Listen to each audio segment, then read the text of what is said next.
Okay, good evening and welcome.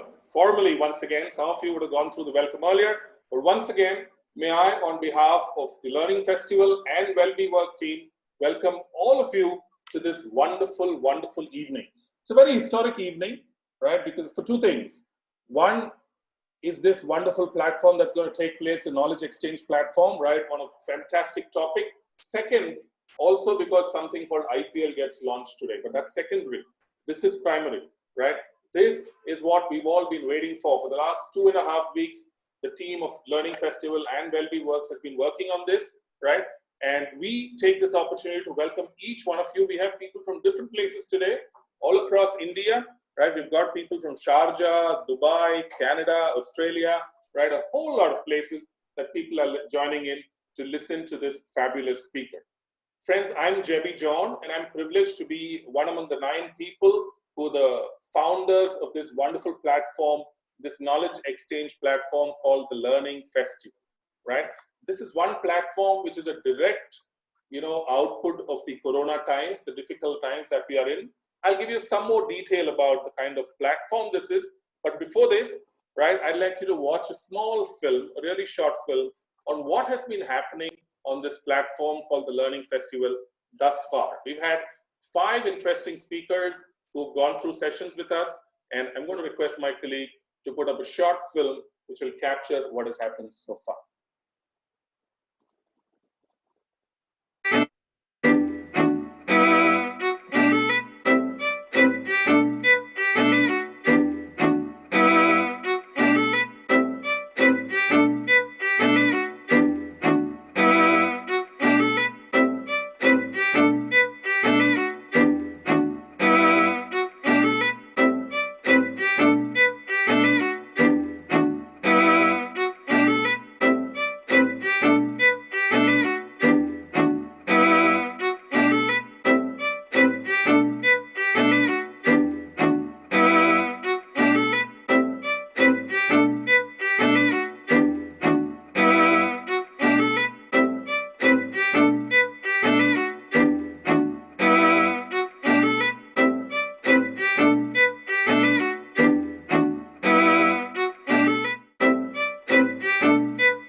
Okay, so that was the Learning Festival thus far, something that started off during the peak of the Corona lockdown, right? We've had 5 internationally acclaimed, fabulous speakers coming up and talking on this platform. But there are 3 differences from what we've done thus far to what we are doing today, right? And I'll run you through those 3 differences as time goes by, right? The first difference, of course, is for the first 5 programs of the series, we've been handling it alone. But today, we have another team that is co-presenting this entire effort with us, right? That's the first difference, right? And this team is from Wellbe Work, a fabulous organization. You should hear about this organization from one gentleman, right, who's actually a founder member of that organization, right? He's called Dr. Thaddeus Alfonso, right? He's a mental health professional with over 17 years of experience in teaching, research, and consulting, right? As a mental health professional, he's been a consultant to many institutions, including WHO, UNICEF, UNDP, the European Union, USAID, and of course, the Bill and Melinda Gates Foundation. Right? He's done over hundreds of well-being workshops for many Fortune 500 corporations.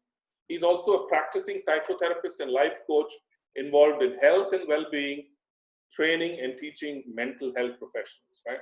So we call him TAD, because Dr. Thaddeus Alfonso is not a name that all of us could pick up that quickly, right? To us, simply put, he's the brilliant TAD, right? So just to speak a little bit, a quick couple of lines about his organization called Wellbe Work, may I call on stage Dr. TAD. All yours, sir.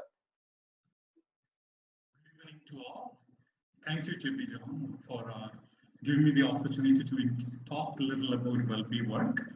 So Wellbe Work is an organization which is an employee assistance organization that empowers other firms to enhance employees' health and well-being. So for this purpose, we try to collaborate with, or rather we collaborate with organizations to provide counseling services and related training and consulting. So our vision is, this organization has a vision of like healthy and happy employees across nations in every organizations for that matter. So for this, we envision to provide a holistic suite of end-to-end well-being programs and focused on physical, cognitive, psychological, social, and spiritual well-being of employees, and thereby engage them and productively, and retention and the quality of life of the employees and organizations. So we have over 2,500 licensed mental health professionals across nations who are ready to provide these services across organizations in the world. So that is a little bit about the Wellbe work. And I think with that, there's a website already there, wellbework.com, and people will get to know more about it much later. So thank you, Jebby, for giving this opportunity. And I am getting back to Jebby to introduce Anjali. Thank you. Thank you, Doctor. Really kind of you. Fantastic niche to be working in, right? Mental well-being. What a great place to be working in. And I'm sure you're going to have great success in your endeavors, right? With close to 2,500 medical professionals already listed in, it's going to be a great enterprise. Friends, now that's the first difference that I was speaking about, right? The fact that we have a co-presenting team with us this time. The second difference is that the first 5 speakers have all been international speakers not based in India, right? They've been all international speakers not based in India, right? Basically Firangs, right? We've had people from Australia, we've had a speaker from Spain, we've had a couple of speakers from the US, from Singapore, right? And they were all speaking on very focused, specific topics, wherein we connected them to a highly curated audience, right? Which means we pre-check the audience, we make sure that the audience is a fit for that particular talk, and then we ensure we brought in only about between 15 to 135 odd people for any talk, right? But this is different. Today too, we have an international speaker, but this international speaker is based out of our very own country, and that's something to be really proud of, right? And that's something to be greatly proud of. And today the topic is all about us. It's not very technical, it's not very specific, but this topic is going to be something that's going to interest everyone, which is why we've opened it out to college students, we've opened it out to teachers, right? We've opened it out to a whole lot of young professionals, right? Who are going to make the economy move on as life goes on, right? So it is my proud privilege, while explaining the second difference, right, to get into introducing our speaker for the evening. Before that, if us as Learning Festival needs to continue to bring such programs to you, right, we only are requesting one help from you. One is to go out and write about us. Just use the hashtag Learning Festival, tweet about us, write about us on Facebook, let people know about us. Second is, right, we would like you to subscribe to our YouTube channel, because that matters to us. If we need to become an influencer, right, if we need to become somebody, a platform that more and more people are ready to share their knowledge on, we need to have a certain number of subscriptions on YouTube. So this is a request. Even while this program is on, even while the session is on, right, we'd like you to go on into YouTube, check out our channel, Learning Festival, and kindly subscribe. That's a request I'm going to leave you with, and then get into the big thing, which is introducing our rock star for this evening, right? Trust me, I've been given about 7 sheets to introduce this wonderful person, and I'm not going to use any of that, because I had that unique opportunity. I had that privilege to, just before this, speak to her for about 15 minutes. And I'm going to draw my introduction from what I saw of this wonderful lady in those 15 minutes, right? I'm not going into whatever has been given to me, right? She's a phenomenal motivational speaker, identity advocate, and entrepreneur, right? Who's spoken on so many platforms. All that doesn't matter. Nothing matters, because today she's coming live to you, and you can experience what a powerful, phenomenal speaker she is, right? To me, she's a Wonder Woman. She's a superhuman, right? That's how I would like to look at her, because for somebody who's gone through all that she has gone through and still go out and achieve so much, friends, I don't want to spoil it by giving all those technicalities about her, right? She heads the, e-commerce platform for Indian terrain and a whole lot of things. Nothing matters, because for me, those 15 minutes of interaction that I had with her was an eye-opener by itself. And I believe that I'd like to bring that unadulterated eye-opener to each of you without spoiling you with, with a whole lot of things about her. I would just leave it by saying this is one thing. To me, she is a superhuman, right? To me, she's somebody who's out there and ready to make a difference, right? Because she wants to give back. She calls this giving back, right? By speaking about her life, by weaving in small stories about her life, she wants to give back that confidence to so many of us who may be low on confidence, right? Who may feel, am I doing the right thing? Who may feel, am I in the right business? Am I in the right line? Ladies and gentlemen, sit back and spend the next 40 minutes listening to this individual, because she is what you need, the dictionary of the word resilience, right? Simple. If you want to know about resilience, just look up on who is Anjali Rajgopal, because she's our speaker for you today, right? A fabulous lady, a phenomenal achiever. Ladies and gentlemen, without much ado, may I present to you Anjali Rajgopal. Anjali, the stage is all yours. Thank you, Mr. Jabi. That was a fantastic introduction. I don't know how I would be able to follow that act. I must say that was, I'm just so thrilled with it that I could, sit back and listen to you for the rest of the evening. So just before we get started, a big thank you to Dr. Thaddeus Alfonso, who's known me for some time and been extremely supportive and allowed this event to happen. A big thank you to the Learning Festival as well as Wellbe Work. And I've been told not to go through an entire laundry list of individuals that I'm extremely impressed with and that I would love to chat more to, but I guess we have to get right into it. So let's talk about resilience, since that's what's been set up for the day. But I'm sure that you've all heard the word being bandied about, talked about, especially over the last few months, especially after COVID has hit, especially after we've all been, nations have been brought to their knees. Businesses have shut down, people have lost jobs. But what I want to share with you today is my tryst, love-hate affair, if you will, with resilience that started when I was 18 years old. At that time, I don't think knew enough to articulate or to know what resilience actually meant as a word. It just happened to me. And to me, life has always been about resilience, building it, discovering it, and carrying on.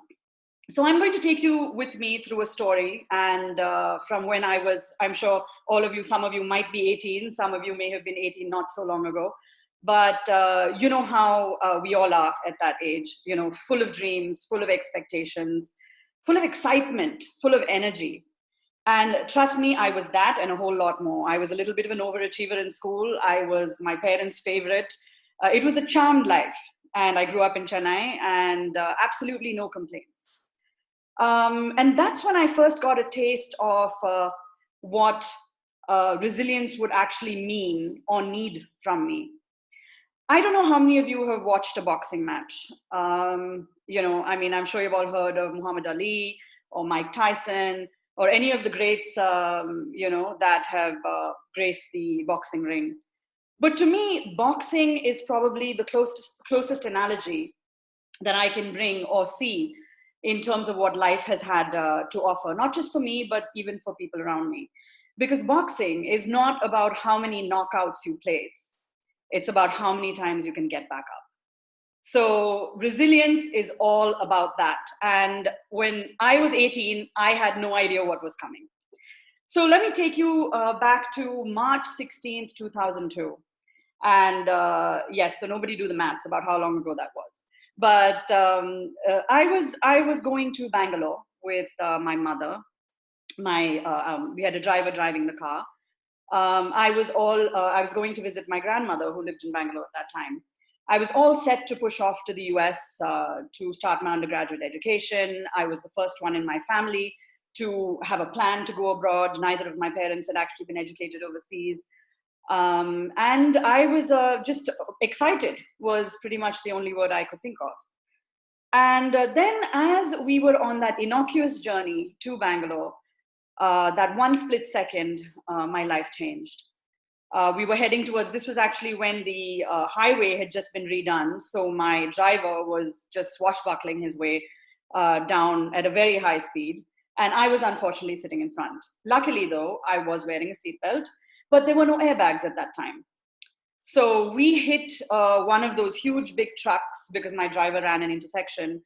And that was when I think the first of resilience actually entered my life, or at least the need for it. Because the next thing I can remember is a very defining time when I heard my father's voice telling me my name, my age, what had happened, the date. He had said, "Your name is Anjali, there has been an accident, we're in Vellore," but I would forget. I would forget the next day. Apparently, this happened for 40 days because not just could I not remember his voice or his face, I couldn't actually see him because I was blind. And waking up to a life that was so different just a little while back was something that I don't think I could ever have imagined in my worst dreams. So that's when it all started, my love affair or hate affair with resilience. So that was, I was in and out of hospital in India for months. I, unfortunately, because of all the delay in, getting me in and out of hospital, I lost 75% of my eyesight, which continues to be the case even today.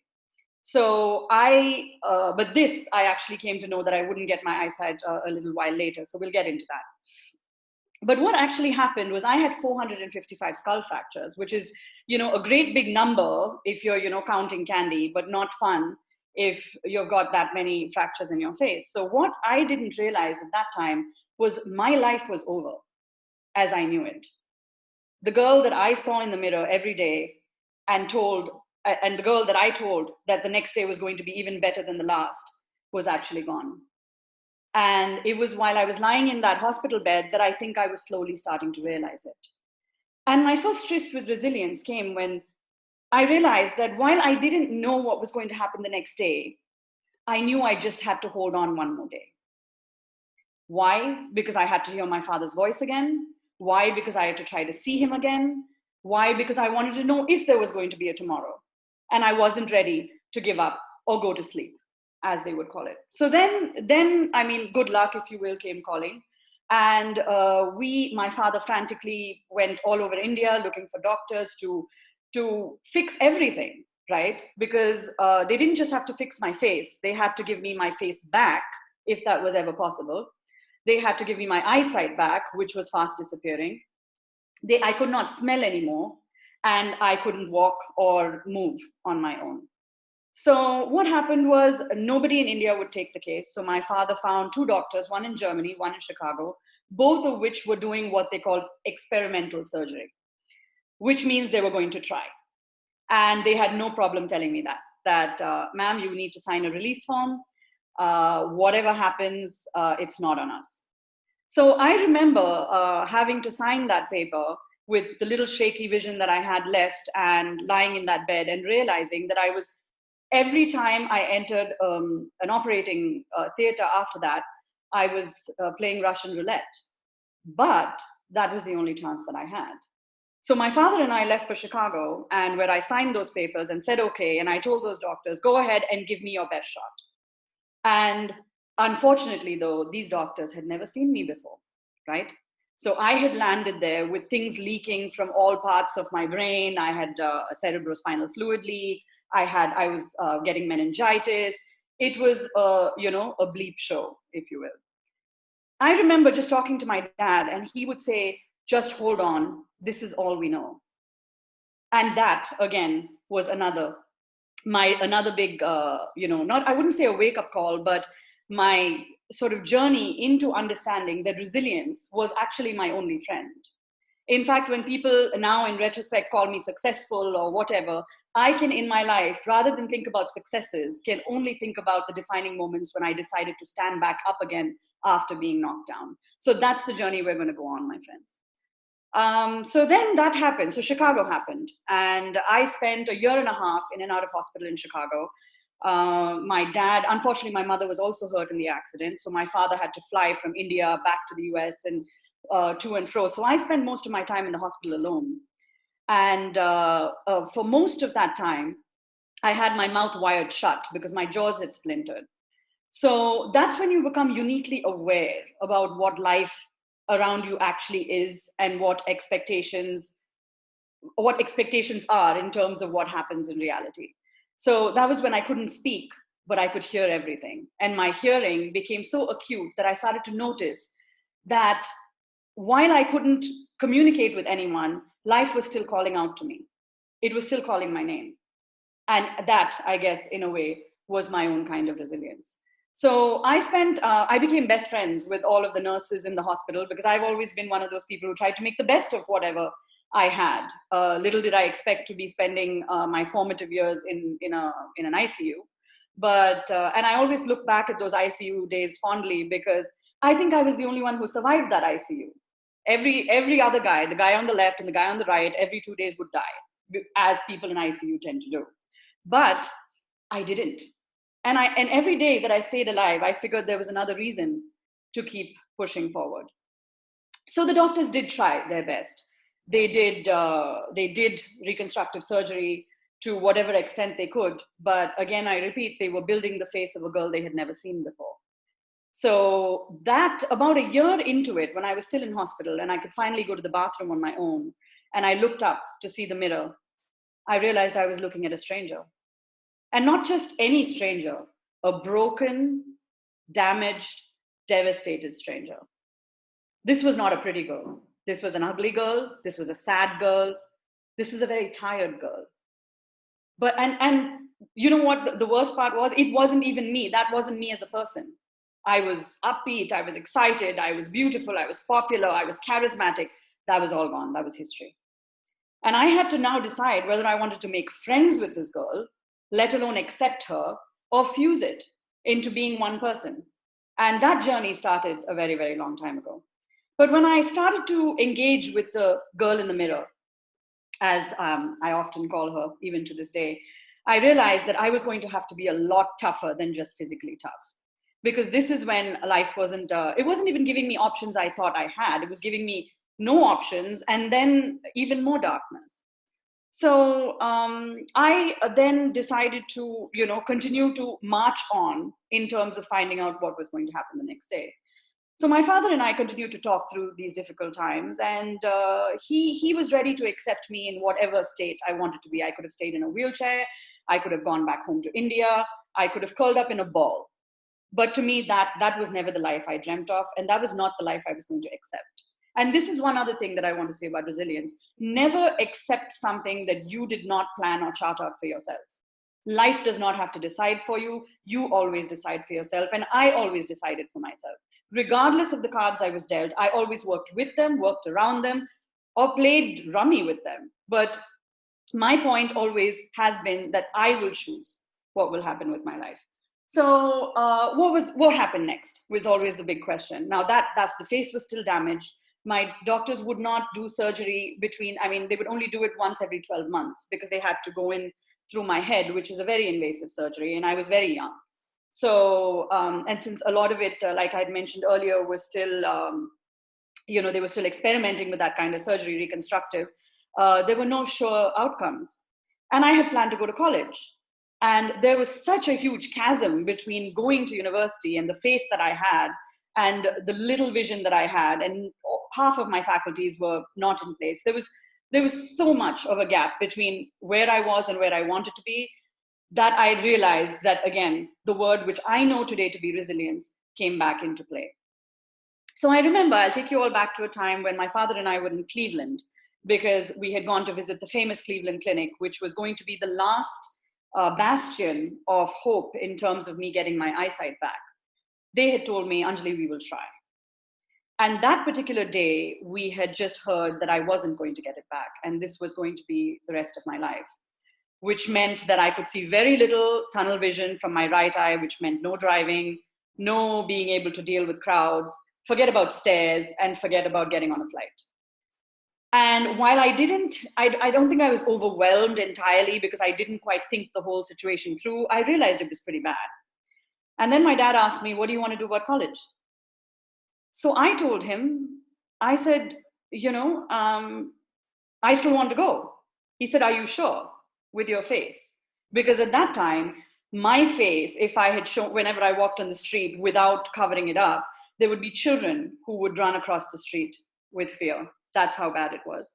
And we all know that people in college, or at least young people in college, aren't the kindest in the world. So I knew that I would be opening myself up to a lot of scrutiny if I chose to enroll.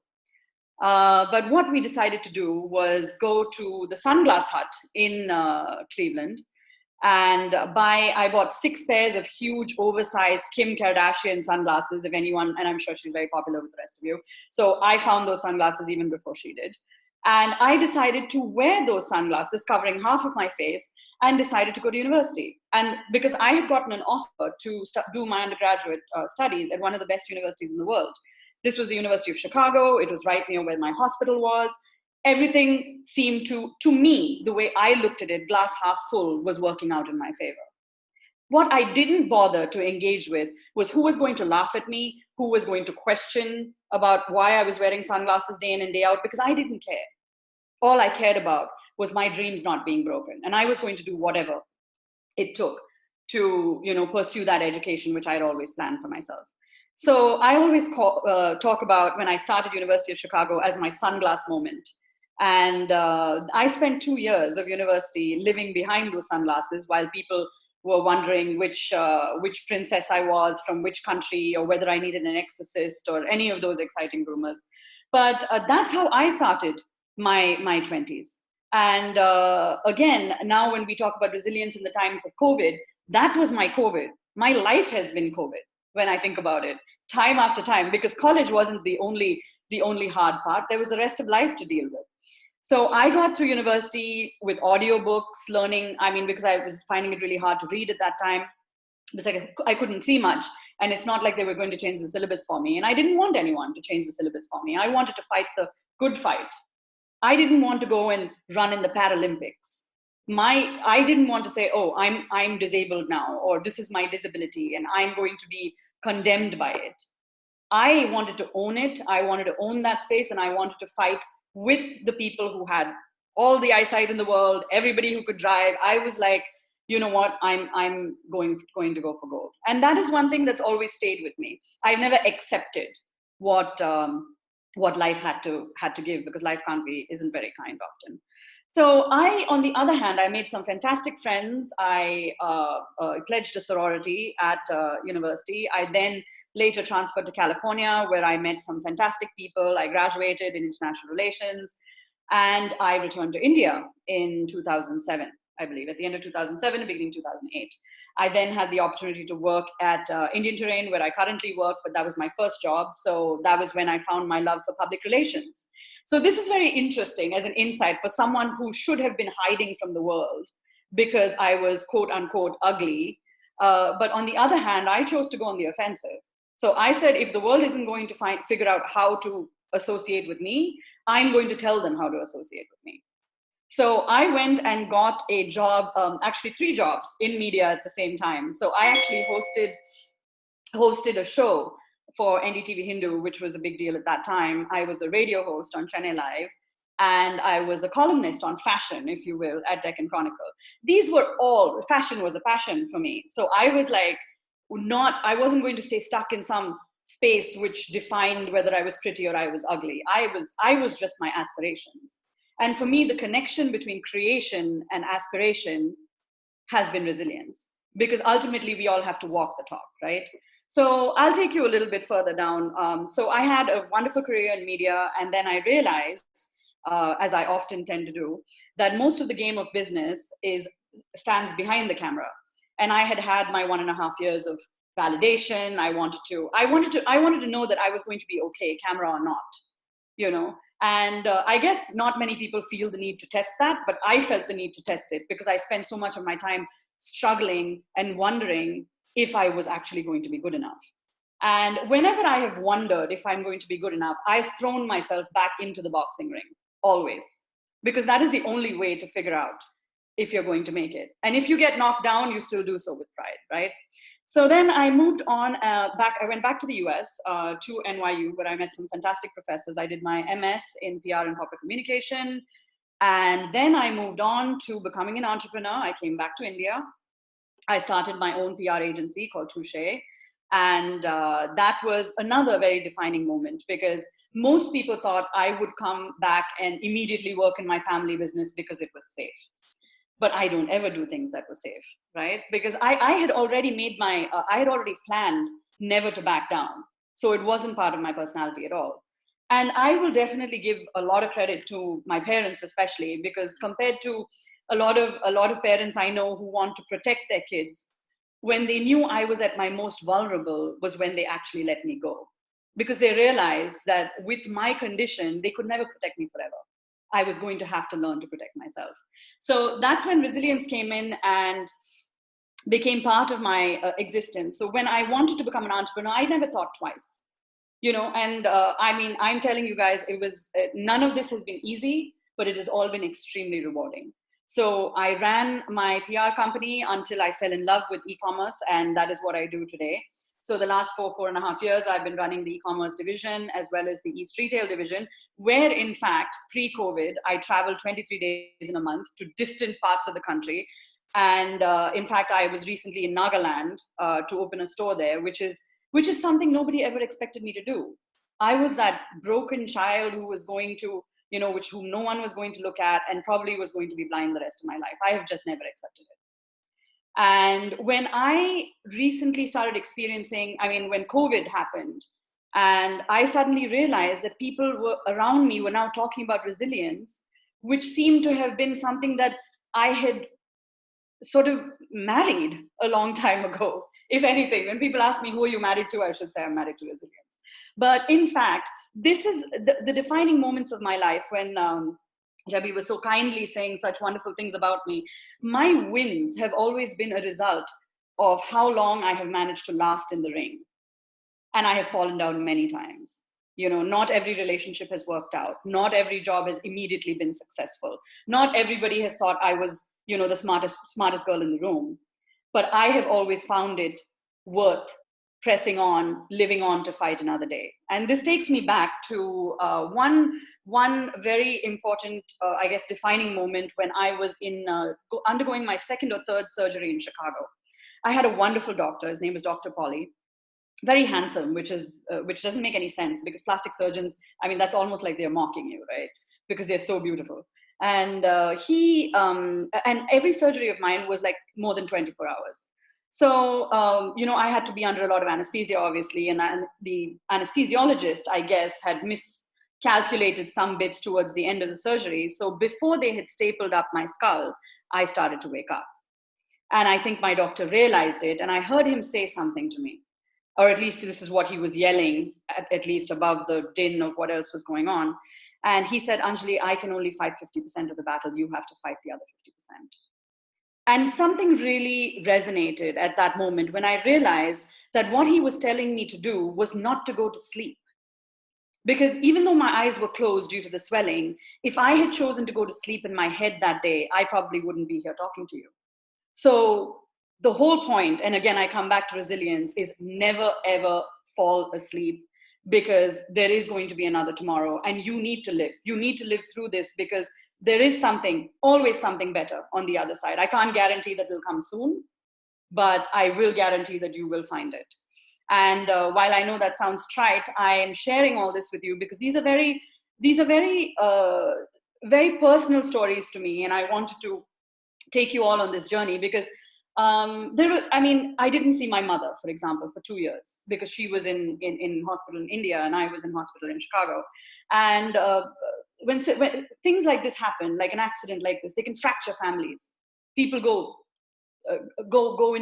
very far away from one another. And I had to find my way back to her. I had to find my way back to my sibling. I had to find my way back to my friends who didn't know which girl they were talking to. And it was literally like seeing somebody with a different face and then having to say, hey, Anjali, how are you doing? And people found it very hard to ask me how I was doing because they almost didn't want to hear the answer because my answer will never be simple, right? I'd never be able to say, oh, okay, I'm fine. It was always, my discussion should have been about resilience throughout every year. So when I look back on my journey so far and, I'm taking you through some defining moments of resilience, I feel the entire, at least the time that probably everyone is experiencing, whether it's business leaders, wondering whether their businesses are going to come out on the other side of this the same. Your businesses are not going to come out the same, but they're going to definitely come out different and perhaps even stronger. And I always believe that my resilience, or at least in whichever way I could articulate it, in whichever point of my life this past decade and a half I've spent, has always made me one version better than my previous self. Maybe not as pretty, maybe not as well dressed, not as confident, not with the right job, not with the right boyfriend. None of that has mattered. It has always given me something better because I've chosen to stay in the ring and I've never walked out. So this is the only thing that I leave with you all today. I don't know what my time looks like, but I do urge every one of you that is experiencing some sense of loss this COVID period, that resilience is definitely the magic word, and it is the only secret to success. So one thing that I wanted to also mention here, which I'm being prompted to do, is that in 2019, I actually started a nonprofit giving back initiative, which Debbie was mentioning in the beginning, called Anjali Rajgopal Official. So, I mean, for lack of a better name, right? But a lot of the media calls me the Phoenix girl, but I think too many other people were called Phoenix besides the city. So I found a team, and I decided that, with all of my experiences, I felt that I needed to give back to society. And in fact, this was emboldened by an opportunity to give a TEDx talk in December 2019. And with TED, often, as you all may know, since many of you probably watch them, is that it has to be an idea worth spreading. So when they asked me, Anjali, besides your life story, what is your idea worth spreading? I told them that identity is not a sum total of your physical and social attributes. It is, in fact, a tapestry of your entire aspirations, and it's a mosaic of your quest. And it is only a function of what you want to be. That is your identity. It doesn't matter who you are, where you come from, what education you have. And I believe it is constantly evolving. So that was my idea worth spreading. And for some reason, I think a lot of people liked it. So that's what brought my passion to the front in terms of this giving back initiative. So I've started, not just in today's speech, but I've started working with a lot of professional organizations, and like the CII, for example, and education institutions. And I do one-on-one sessions, transformational sessions with people. This particular year, since we all seem to have this time that COVID has given us. So I have found, even in COVID, I have found opportunity. And this is, for example, like giving back to the community was not something that it's always something I wanted to do, but it's something that I never had the time to do because I was always busy with my corporate job and my startup, etc. But COVID has given me this opportunity to give back. And give back what? That understanding, that the power of resilience, and to let all of you know that your identities do not lie in what happens in COVID, or how your businesses land up, or what happens with your degree, or even if you choose to change your mind about who you marry. Okay, these are all decisions across the board are going to be tested during this time. And my only wish and prayer for everyone is that you can understand that resilience is the only thing that you need to come out on the other side, and the championship ring is waiting for you.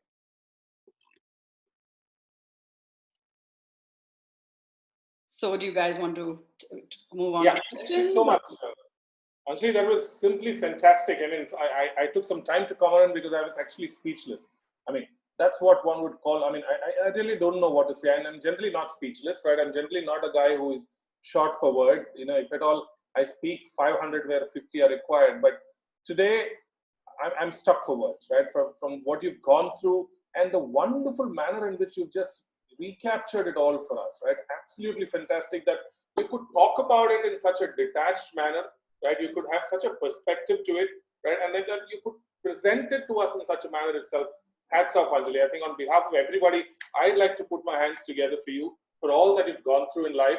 I mean, I really don't know what to say. And like I say, I'm not usually speechless, right? But I'm really caught speechless today. Thank you so much for taking the time off, spending your time with us. It's not done as yet because I have a whole lot of questions which people have lined up for you, right? And I'd also request others, if you need to ask any questions, please feel free to populate the chat box, right? And we'll pick up questions from there, and then we would ask questions as things go by. But before that, I'm going to leave you with one request, right?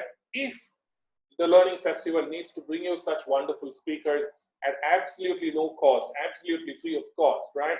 If you have to listen to such wonderful speakers, if you want to connect with such fabulous people, I would have only one request with you, right? One is go out and write about with us, right? Write about us. Use the hashtag Learning Festival, right? Tweet about us, Facebook us, wherever, but write about us. Secondly, we're going to throw a link for you on screen, our YouTube link right away.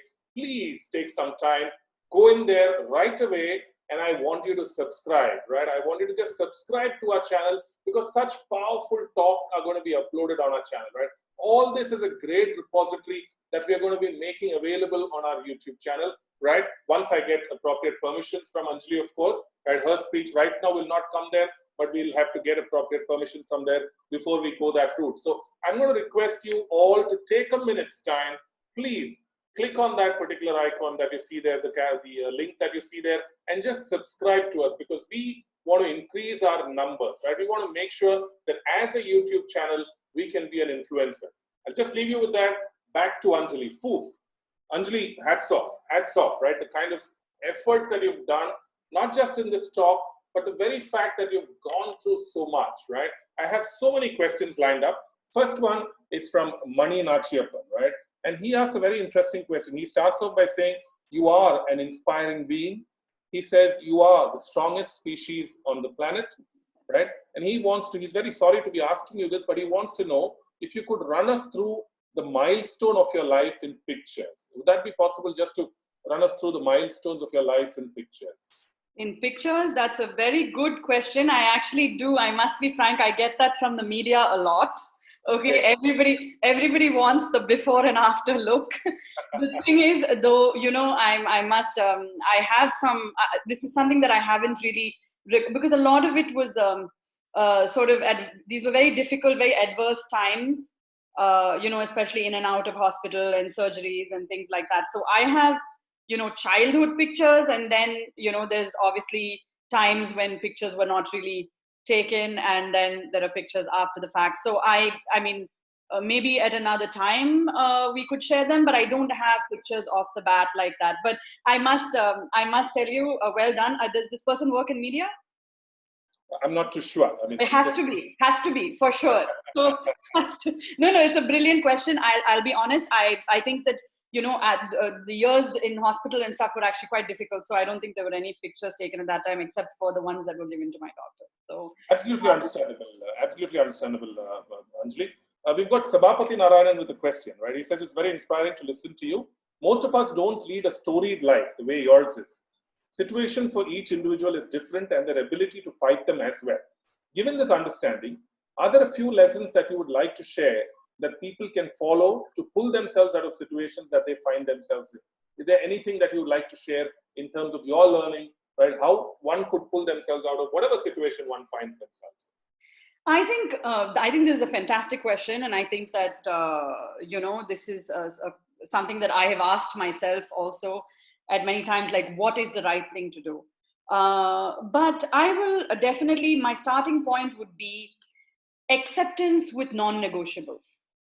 Okay, that is definitely the starting point. Even before we embark on issues of resilience, there are certain things that happen to us that cannot be changed. For example, I can't go from pillar to post asking for my vision back. That's not an option. But what I can do is learn to live with it and how best to live with it.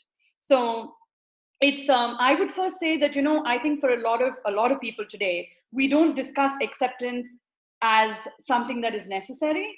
And I believe that it's the first step to kind of getting yourself on the road to success or resolution, or to get whatever it is that you're searching for. And most of us are searching for either success or happiness, or some of us call success happiness and happiness success. So it depends, right? So it's but acceptance is one very big part of it. The other is always ask yourself, have you done the best? Have you given it the best effort you can? Because like I had my own journey, somebody else is, writing an exam. Somebody else is fighting through a difficult job situation. Somebody else is, we're all in, challenges are the same they come in different forms, but they feel the same for everyone. So and I think a lot of times people tend to back down before they've given it their best shot. And if they know deep down that they have given it their best shot and it hasn't worked out, the next question is, what else can I do that will make me happy? Because there are 7 ways to get to Rome, right? Like 7, 10, 15 ways.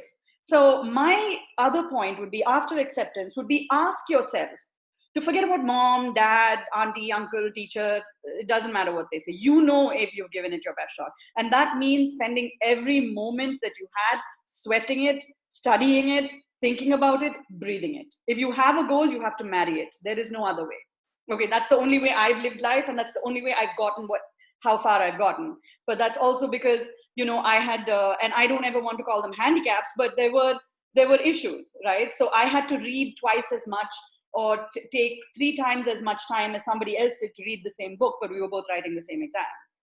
And you have to remember that the world is not going to cut you a break.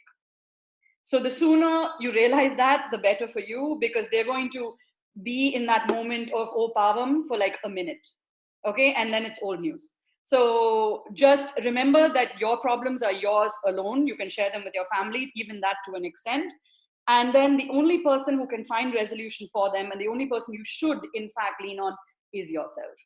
And remember, there's no such thing as second chances. There are things, there are third chances, there are fifth chances, there are 75,000 chances. Don't ever let anyone tell you that you don't have another shot. You always have another shot. Okay, as long as you and I are walking on this earth, we always have another shot. So I would always suggest take another swing. Take another swing as long as you know that is what you want to do. Also, another bit, and I think that this is more for living in the world we live in today with so many choices and so much noise in the media and syndication of opinions and things like that. Just remember that your thought process and your belief system has to be authentic to you, right? It can't be Mark Zuckerberg's. Okay, while he has a very cool life, we also don't talk about what he did to get there. Right? So I always say, focus on the process, not the destination. As long as you stick and are committed to the process, you will get where you want to go. Trust me, and I have ways more to go. Somebody recently asked me if I wanted to write a memoir. I told them, I said, I'm barely started yet. Talk to me in 50 years. So I'll write a memoir then. Because I'm just excited to know what's next. Because as long as I'm married to the journey, the destination always presents itself. So these are a few of the tips that I have in terms of, dealing with the here and now and remaining present. And, other people call it cool names like mindfulness and stuff. I just tell it the way I see it. But I would say, unless you're married to the goal, you're really not going to get there. And for that, rather than reach out, you have to dig deep inside. I must say, I just can't but admire your positivity, right? It's amazing the way you put a spin to the whole thing. Fantastic, right? And the key word that you said there is acceptance. First, accept where we are, right, before we find a solution. Thank you so much. We're moving on to the next question. We're going to trouble you for some more time, Anjali. Please, I'm having a great time. So we've got Dr. Sulabh Chetia who's asked this question, right? He says your story is inspiring, and I'm wondering what kept you going through that tough phase so strongly, and how you overcame, if at all you had any depression, how did you overcome that? He's a doctor, so he just wants to know that, if it's okay to share. Yes, absolutely. So in fact, this is Dr. Thad would be proud of me for saying this. But one thing is when I'll jump off from acceptance, because we were talking about that earlier. I had to accept, for example, that my experience was traumatic, and hence, was I PTSD? The answer is more than likely to be yes, right? So there's no question of saying, oh, there's no issue here. The first thing I did was understand what the condition was. I understood what it had done to me. And I also understood that I lived and continue to live in a heightened state of anxiety and a heightened state of reaction. But as long as I am and this is obviously, I didn't learn in a day, it took some time, but I took time to understand what the mental repercussions were to this entire experience. There's no question of coming out unscathed, right? So the doctor's asking a very good question. So what, more than depression, I think that the first few years, I'll be honest, I lived on adrenaline alone. So I was just on fight, but that's also because the physical onslaught of what was going on was extremely, extremely huge, right? So each surgery was a skull intervention. I had meningitis 3 times. I had run out of veins in my body. They started to tap my foot for veins because my veins had all collapsed since I spent that much time in the hospital. So that part of my life I got past just with brute strength. But when things started to settle and I went to university, and then I was no longer coming in and out of the hospital, and I started to have to act like, quote unquote, sorry to use this word, normal person. That's when I started to realize that some of my emotions were not exactly the same as other people's, and this was entirely a function of what had happened. So what I did was spend time with my therapist to understand where it had left me. And for me, it has always been a heightened state of anxiety. So I tend to be more worried than most people, even though, and now I've learned to deal with it in an active process. So I know if I feel, say, anxious on a scale of 100, I know that the reality is only 50. So I divide by 2 and react, because I know that what I'm actually experiencing is not necessarily real, because that's like the PTSD talking. So I'll be honest, I did have my highs and lows in terms of I wouldn't say depression, but definitely ups and downs emotionally. But I let myself roll through it because, as you know, psychiatry is not an exacting science, sorry to say, but medication is rife. And there were times when, and it's not been an easy road. There have been times in the US where I've been on so much medication that I was seeing 2 buses arriving at the stop. And I called my dad in India saying, I can't see, I think there are 2 buses. He said, please go to your doctor and find out what's happening. So yes, we all have that journey. I did have my journey through figuring out what medication would work and what didn't. But now that I'm on, I wouldn't say safely, but somewhat on the other side of things, where I understand what the condition is, I'm not on much medication, and I tend to self-regulate. But not depression as such, but definitely some highs and lows, and mostly for me, it manifests in anxiety. Wonderful, wonderful. I think that formula that you gave us, right, divided by 2 and then react 50, made a lot of sense. Wonderful. I mean, trust me, as you were talking, I was sharing WhatsApp notes with another good friend called Sailesh, who went through a horrible, him and his entire family, right, wife and kids, who went through a horrible accident in the year 2007, and he was saying, listening to ma'am gives me such pleasure because I also managed to do all this and I'm out of all that, right? So that's the kind of inspiration that you're bringing to people today, Anjali. Right, let me go on quickly to the next question. This is from Rija, right? She's from the New Indian Model School, Sharjah. She wants to know, and it's the Arthur Ashe kind of question that she's asking. She says, did you ever ask yourself, why me? Oh, wow. That I do hear that often. And actually, this, and a lot of people have asked me this, I have never actually asked myself, why me? Because I have been so busy with what next. Okay, I am the world's busiest person because I feel like I have the most problems to fix. But that's also because I have an extremely imperfect life, right? So I can't see anything. The driver is never there when I need him because I can't drive anywhere myself, or I'm falling off the stairs, or the font isn't big enough. But trust me, there are a million imperfections in my life on a daily basis, and I'm so busy getting to where I need to be that I have literally, I promise you, never had time to sit and say, why me? And because it's been such a whirlwind of action, and this I will say, because my father and I share this, because we have a very close relationship, and while he was not hurt in the accident, he also had to play the role of Atlas, right? Because he was lifting up the world with me and my mom, and everybody's broken. It's a lot for a man to take. So he always says that the one thing that has gotten me, and I think him, to the next day is always figuring out, what do we need to fix? So, because it's only the broken car that makes you a mechanic, right? Otherwise you don't have a job. You know what I'm saying? So life has always given me somewhere to be, some place to go, something to fix. And I've just been so busy with that I've never really sat with the why me, because I feel it's a bit of a rabbit hole and there are no real answers to be found. And and now when I'm sitting here and talking to you guys, and I've had this so-called storied life, there are a lot of people who ask me, like, or think that I have this fabulous existence, and I tell them, I'm just like, you have no idea.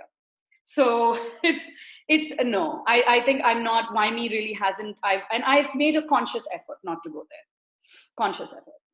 You have no idea. Fantastic. Let's move on, right? Tell us one day, this is Sham who's asking this question. He says, tell us one day where you felt the fight was over and you was going to, give in, which is not your type really, right? And what was that one thing that gave you the kick to bounce back and get back to the next lap of your race, right? She wants to know if at all you were giving up, and then what made you, get back again? I think that he's asked a very good question, and I'll take you back to one of my surgeries. This was not the surgery which I quoted, but you remember I told you guys that my doctor said fight 50%, and there was, okay, so now that you've asked, let's bring out the big guns. So I was in hospital for many months, as I told you, and my father had gone back to India, and my jaw was wired shut. So I couldn't speak, I could only hear, and I could see very little. And the nurses used to come in and out of my room, which was, a very bland, boring place, even though it was the ICU, but that's all I knew. And they used to come and change my IVs, and I was stuck to a lot of machines at that time.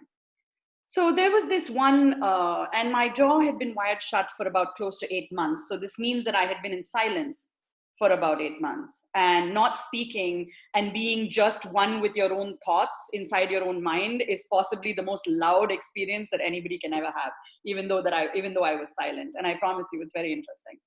But what happened was, she came in and she was on the phone. She was on the phone to somebody, and I guess she was getting off her shift. And I was looking at her, and I was attached to, the bottles that are there on the trolley next to the bed. And she had to wait, I would say, a couple of minutes to change the bottle. And the bottle and the drips used to come at a certain pressure, obviously, to pressure to go into the vein without blowing it up. So this nurse was in such a hurry to get off her shift that she realized that my mouth was wired shut and I couldn't speak. So I couldn't say anything, even if she released the clip early. So what she decided to do was to decide that waiting for me was not worth her time. And she released the last bit of medication that was in the bottle without waiting and just left the room. And I watched, while I could do nothing about it, I watched the medicine come at the speed that it was now released at to come and blow my vein up. And my entire hand turned black, and the pain I felt was unimaginable. And at that moment, I wondered, I was like, I have no power even over this. I cannot even protest. I just had to sit with that. I had to sit with that vein, which had blown up for the next 12 hours till the next nurse came. And even when the doctors came to wonder what had happened, I had no way to communicate with anybody. So that was probably the one moment when I felt least like a human being. I was just wondering, I was like, if I have nothing left, even to defend myself against this kind of, subversive atrocity, if you will, then what is it worth? And then the thought came, and then it passed. It passed in just a second, and I realized, I was like, I'm going to wait around and probably hunt her down and make her pay, though I never found that nurse again. I think she realized what she had done, because she knew that once if I ever found her, she'd be in trouble. But I think that at least I felt at that moment, my sense of the fight that I had, the humanity that I felt that I had, wasn't there for a second, because I realized that there was no one to fight for me. And even at that time, I didn't have a voice to fight for myself. So that came for maybe a second, but I pushed past it. And I think that was the last time, because I was reminded of that 50% conversation that my doctor had with me during the operation that day. We all talk of and think of helplessness. I don't know how to quantify or even qualify what you just went through, right? What you were speaking about. Amazing. I just have to take a consensus from the house, with Anjali's permission, of course, and with everybody of you. Generally, we wind up in 1 hour. But today, we've got a flood of questions. It's overwhelming, and I wouldn't want to cut it short. It's not going to be fair, because all of us would love to learn from this superhuman. So with the concurrence and consensus of the house, we're going to extend by a little bit, right? And towards the end, we will be coming up with a link wherein you just have to fill in your name and your, whatever details is asked for. Very simple, just your name. And then we would have your e-certificate being mailed into you, right? Towards the end of the whole thing, we would have this link coming up, right, where you just have to give us your name, as you would like to see it on the certificate, and the certificate would be mailed to you. right? Anjali, we continue. Even for you, I'm going to check another 15 minutes. Is that okay, Anjali? No worries. I'm having fun. Thank you so much. Very kind of you, right? So quick question from Sundar Vishwanathan. He says, what was or is your motivation, inspiration to this level of resilience? It's a very pointed question. Yeah. No, I'll tell you what my real motivation is for this level of fight or resilience, if you will, is because I don't feel I am even halfway to my potential yet. I really think, I feel like I have barely broken the barriers that I had set out to myself, whether it be in the corporate world or as perhaps hopefully a change maker in the future. I would like to study more. I would like to travel. I would like to, I believe I have a lot more to accomplish and a lot more to give. And I truly don't, a lot of people ask me if I feel tired. I feel like I've just gotten started. Maybe because my journey, my life journey itself kicks up so much energy because it takes so much energy. Getting from one day to the next for me is a mission because everything is difficult, right? Getting to the bathroom is difficult. Going down the stairs is difficult. So while I don't engage with the level of difficulty, it also draws on a lot of energy that it takes from me, which I believe is done with a great deal of intention. So I believe that I'm still at a point in my life where I'm still figuring out how much more potential I have and how much further I can go in any of the fields. Let's just say at this point, I would say in the field of business would be one of them. So that is what motivates me. And for me, being precise about every action is very important. Because to pursue excellence, which is what we discussed, Dr. Tad and I discussed when we began this journey together, is the pursuit of excellence is imbued into my every narrative, into my every part of my story.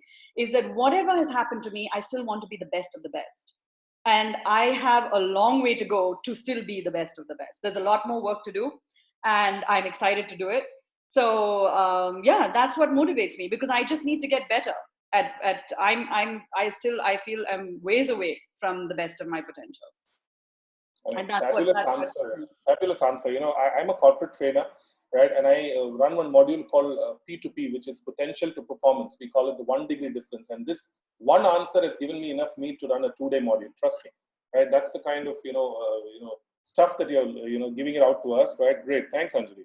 Let me move on to a question from Mr. Venkatraman. He says, very inspiring, Anjali, to listen to you. When did this thought come, he says, to pursue your own dream rather than probably the easier path of family business? That's what he wants to know.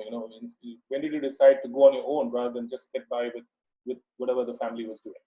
Yeah, so like I mentioned earlier, my first job out of undergrad was for a year into my family business. But I'll be honest, working with strong role models my father and I are very similar. Okay, so that can be a good thing and a bad thing.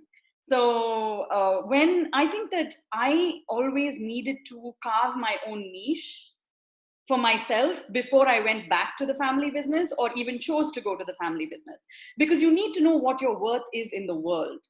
I wanted to know if I was worth hiring, if I was worth hiring, firing, keeping, promoting, paying. I needed to know the answer to all those questions outside of my family business. And I don't think I would have felt comfortable joining my family business if I did not know the answer to all of those questions. Because I feel like while growing up, I see a lot of people like, I don't want to comment and say it's the easy way or the hard way. I just wanted to do it the right way. And I think the right way for me was to know what my worth was in the world, to even go and have a conversation with the HR in my family business, right? So it's all of us need to learn what we're worth. And I have always looked at my career outside of what has happened to me. What has happened is a different issue. That's my personal problem, okay, which I continue to deal with. But I've not, tried to marry it with my career or a career journey, because in an office, whether it's my family business or my own business, or even say at NDTV where I work, everybody just needs you to do your best.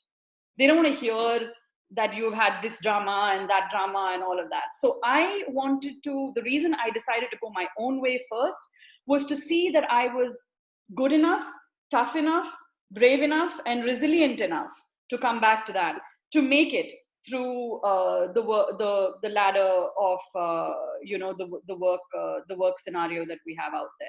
Now that I am back with my family business, it's because I believe I have something to bring to the table. I have something to bring to the organization to take them to the next level. For example, I work in e-commerce and digital transformation, which I believe is the wave of the future. So given that our company is in retail, and post-COVID, if you can see, e-commerce and omni-channel are the ways of the future. So I believe that I bring something to the table by leading those teams and actually adding value. I don't believe in just being there because I'm somebody's kid. So wonderful, wonderful. Thank you.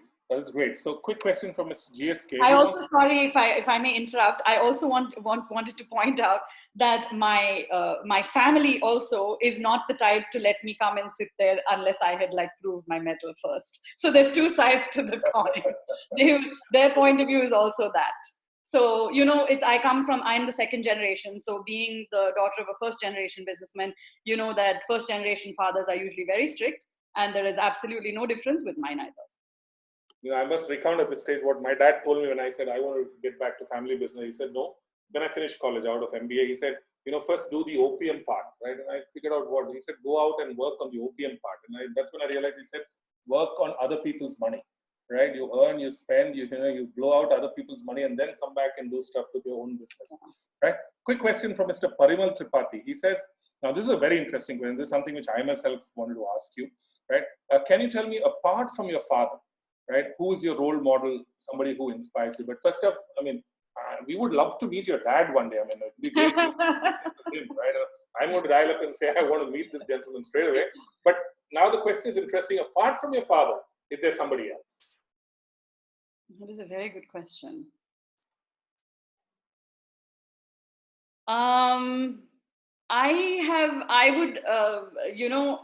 There have been different people at different times.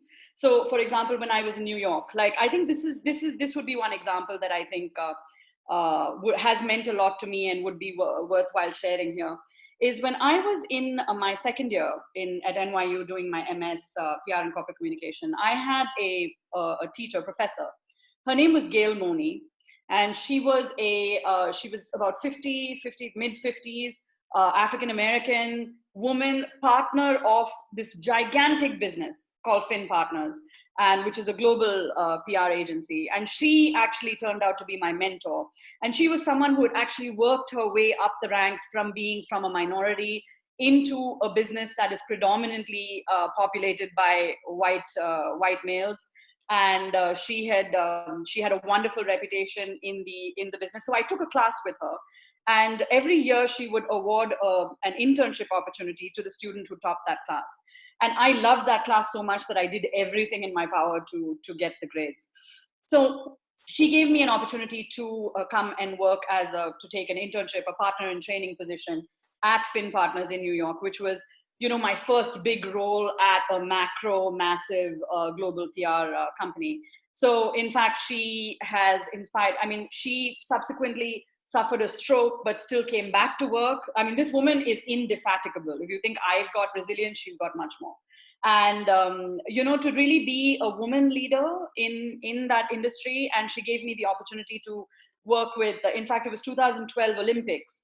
So, and we were taking care of the Jamaican tourist board at that time. So we actually got to work on campaigns which had Usain Bolt and Johan Blake in it. And she would always take time to teach and to mentor outside of her role as a professor. So I would say that's somebody who has inspired me a lot besides my dad, which is a much more close to home story.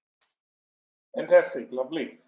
Quick question from Mr. GSK. He wants to know, this is interesting. He says, what role does resilience play in emotional quotient and economical quotient? That's a very tricky but interesting question. Yeah, very tricky and very well thought out, I must say. We have all geniuses in the house. So it's, I think it's very interesting because with EQ, okay, especially when we're running teams, for example, since so many of you are from business, and I run my own teams within Chennai, also all over the East, and, the retail teams are usually far off, and we're all expected to have a sense of empathy, right, when it comes to other people's, especially your team's problems or things that people face. So I think when you have some understanding of resilience, you can, you're able to calibrate your empathy as well. In terms of, one is to empathize and, sort of make space for people's issues, but the other is to give them the strength that it takes to overcome it. So I think that resilience and one's own understanding of resilience is critical to EQ, especially in teams, or especially in the case of mentorship. Because what do we do as leaders? We have to provide perspective, right? And the situation is as big or as small as you see it. So while we have young team members struggling with family problems, and somebody's mother-in-law died, or someone's wife lost their job, for everyone it is their catastrophe, right? So but as leaders with resilience and having some experience with resilience ourselves, we can come in, one, to empathize and to support, but also provide a certain level of perspective. And in terms of economics, I think, if you have the right kind of EQ matched with resilience, the economics will work themselves out. Absolutely. Interesting. Friends, at this stage, I'm going to take one last question. There's so much more coming up, but then it's time for Whistle Podu also, right? That's what we all So I'm going to take one last question. But before that, just a reminder, right? We'd like those of us who are on Zoom, like I said, the third difference is this. Today, we are doing webinar plus Zoom. Some of us are on Zoom and many of us are on webinars. So at least those of us who are on Zoom, if you could keep your videos switched on, it will be one grand opportunity to get a pic with Anjali, right? One group pic with Anjali, that's something that's going to be, real memory, right? So if you can all just switch on our videos before I go into the last question, right? And my colleague Sai is going to help us with that one group pic. Before I move into the last question, we just give it a minute for that. Or tech geniuses here in the house. Take photographs and stuff. Okay, so let's move on to the last question. And this is the last question for the session. After which we're going to give you the link to the certificate. And sorry to all the others, right? My apologies that we couldn't take many of the other questions, because yes, there is a time limit and it wouldn't be fair to take too much of Anjali's time also, right? So this is, I sort of know, I think I know the answer to this question, but I'm going to still ask you this, right? In your entire journey, Anjali, what was your wow or aha moment for yourself, right? And from a self perspective, what was that wow moment? I think my aha moment, and this was, I would say, a little bit earlier on, because once resilience became part of the game and, I started playing to my strengths, things got better. But my biggest aha moment was when I finished my undergraduate education. People had not given me a chance to get out of that wheelchair, forget about go to college, forget about living on my own. I had lived on my own for 4 years. I had done every class. I didn't drop a single class, and I still graduated with honors. And I could not believe that I had actually blown through that wall, that restriction, that people had told me my life was over. And suddenly I realized that my life was just beginning. Once I did that, I realized I could just keep running faster and faster. And nothing that anybody else told me was actually real. Until then, I kept believing that maybe this would not happen. Maybe I would fall down somewhere. Maybe I would fall short of energy. Maybe I wouldn't be able to see well enough. Maybe I wouldn't be able to study well enough. Maybe I wouldn't be able to manage. Maybe I would fall down on the street somewhere and nobody would find me. But somehow I made it through those 4 years, and that to some of the most premium institutions. And I walked away with a degree. And that was the first time, my biggest aha, that I knew. I was like, girl, I think you have a bigger life coming. Girl, trust me, you have a great life coming, right? That's what I've got to say, right? In closing, I don't think I'm going to belittle this whole thing by thanking you, Anjali, because like you rightly said, it's your giving back, right? We are just going to say that we've been privileged to listen to you, right? And before I go that route, Sai, can we just play up the link for the people to fill in their names so that the certificates will get immediately mailed to you, maybe within the first 10 minutes itself, right? We've tried to automate that process. We have a couple of geniuses here, Venki and Ganesh, they've been working on it.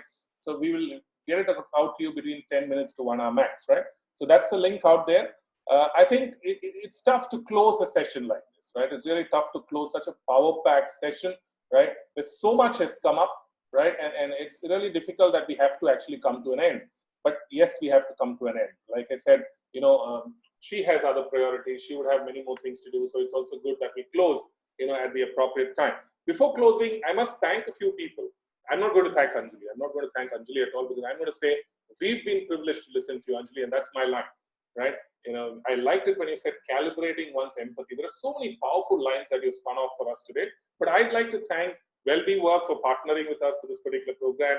I'd like to thank a couple of institutions, quite a few institutions who've come forward and made sure that their, delegates have participated here, starting with Provet Pharma, the Ethraj College, Panimalar College, the New Indian Model School, Sharjah, quite a few institutions who, really been good at, saying, yes, we want to listen to this lovely superhuman and we want to be there. So, it is with these thoughts that, I feel bad that the session, I didn't know, 5:30 to now just flew by. Thank you so much, everyone, right? Especially you, Anjali, right? You've taken so much of time, right? And spent that quality time with us. It's a big, big, big thing from us, right? On behalf of the Learning Festival team, we'd like to thank everybody, especially Anjali. Any last words? And we'll close. If you'd like to say some last words, Anjali. Like I said, I don't want to thank and belittle this moment. I am super enthused by this whole thing. And girl, you have a long way to go. A long way to go, right? So, I just wanted to end on, since resilience is being, talked about so much, and we've, I've shared my journey with you, and I'm sure every one of your journeys is as real in terms of, how emotional it is, the kind of grief you feel, the kind of loss you feel. I only leave you with this, saying acknowledge the feeling, if it is sadness or loss or grief, but just remember it's a visitor.